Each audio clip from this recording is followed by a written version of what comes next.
Hello everybody, Otaku Adam here for another video.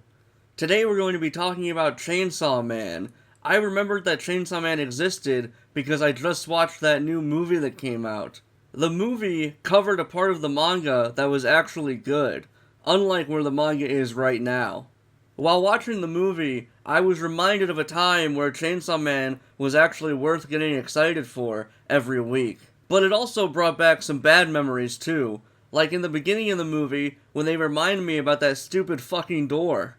Do you remember in Chainsaw Man Part 1, when they kept hyping up this door the entire time, and then they finally opened the door, and it's fucking meaningless bullshit? Wow, guys, Denji killed his dad. That's how he got in the situation with the Yakuza. Except, that literally does not matter at all. It does not affect the story in any meaningful way.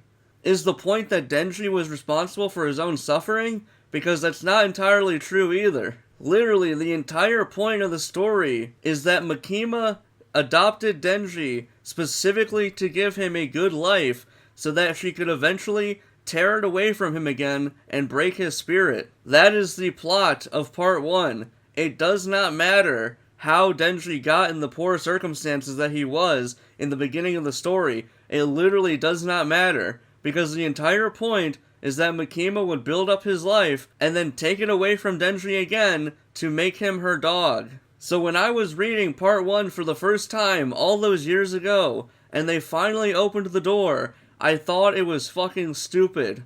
I think that Chainsaw Man Part 1 is a near perfect manga. I think it is almost a 10 out of 10.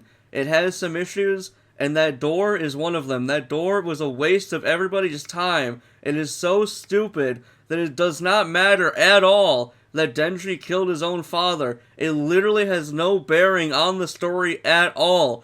And now, in Part 2, they're trying to bring it back with Asa again, and once again, it does not matter. In fact, I would say that Asa killing her parents is way more meaningful than Denji doing it. It had more build-up.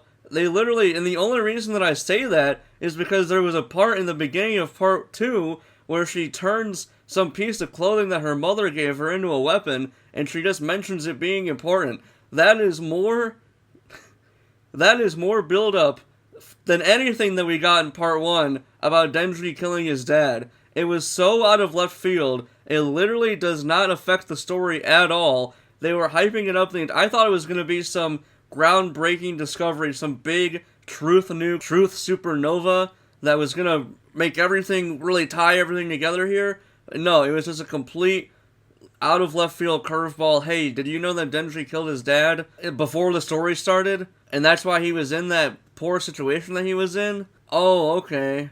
It literally does not matter. The situation he was in could have been for any reason. And even if Denji didn't kill his dad was still going to be in debt to the Yakuza anyway. There's no reason to believe that Denji would not have been in the same situation regardless of if his father was killed or not.